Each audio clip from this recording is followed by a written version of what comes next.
ഇപ്പോൾ നേരത്തെ ഒരു ഡീൽ ആരോപണം വലിയ വാർത്തയായിരിക്കാം പാലക്കാട്. എന്താ ഈ CPM ഡീൽ ആണ്, CPM BJP ഡീലാണ്, BJP ജയിപ്പിക്കാൻ വേണ്ടിയിട്ടാണ് ഇപ്പോൾ നിങ്ങൾ പോലും സ്ഥാനാർത്ഥിയാക്കിയെന്നാണ് പറയുന്നത്. കോൺഗ്രസ് രാജ്യത്ത് ഡീൽ നടത്തുന്നത് ആരാന്നറിയോ? ഇപ്പൊ രാജ്യസഭാ തെരഞ്ഞെടുപ്പ് നടന്നു ഒരു 4 ദിവസം മുമ്പ്. അതിനകത്ത് 5 കൗൺസിലർമാരെ കൂറുമാറിയിട്ട് BJPക്ക് വോട്ട് ചെയ്ത് രാജ്യസഭയ്ക്ക് MP ഉണ്ടാക്കി കൊടുത്തു. ഗുജറാത്തിൽ നടത്തി. അപ്പോൾ ഡീൽ നടത്തുന്നത് ഇന്ത്യ രാജ്യത്ത് കോൺഗ്രസ് ആണ്, ഇടതുപക്ഷമല്ല. ഇടതുപക്ഷം ഒരു കാലത്തും ഡീൽ നടത്തിയിട്ടില്ല. അപ്പോൾ ഈ ദുർബലനാണെന്നും കൂടെ ഒരു ആരോപണം കൂടെ ഉണ്ട്. അതെ, കഴിഞ്ഞ പ്രാവശ്യം മലമ്പുഴ മണ്ഡലത്തിൽ പ്രഭാകരനെ പ്രതിപക്ഷ നേതാവ് പറഞ്ഞു ദുർബലനാണെന്ന്. അദ്ദേഹത്തിന് ഭൂരിപക്ഷം കൂടുക ചെയ്തത്. പാലക്കാട്ടിലും ഈ ദുർബലിന് ഭൂരിപക്ഷം കൂടും, വൻ വിജയം ഉണ്ടാവും. റസാഖ് ഭായി ജിമ്മിലേക്ക് പോകാൻ ശ്രമിക്കുന്നവർ ബലം കൂട്ടാൻ വേണ്ടിയിട്ട് ജിമ്മിലേക്ക് പോകാൻ ശ്രമം. എല്ലാ സ്ഥാനാർത്ഥികളും ജിമ്മിലേക്ക് പോകുന്നത് ബലം കൂട്ടാനാണെങ്കിൽ ഈ സ്ഥാനാർത്ഥി അത് തന്നെ. എല്ലാ സ്ഥാനാർത്ഥിയും എന്തിനു പോകണം, അത് തന്നെ ഈ സ്ഥാനാർത്ഥി പോണത്. കോൺഗ്രസ് നേതാക്കളുടെ ആരോപണം തള്ളിക്കളയണം.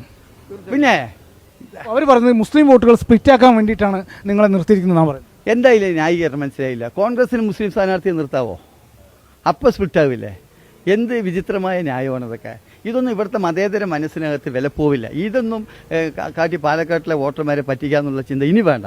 ഇത് അതിലെ കഴിഞ്ഞു, ആ അധ്യായം അടഞ്ഞു. ഇനി ഇടതുപക്ഷ മതേതര സ്വഭാവമുള്ള ഒരു MLA പാലക്കാട് നിന്നുണ്ടാവും.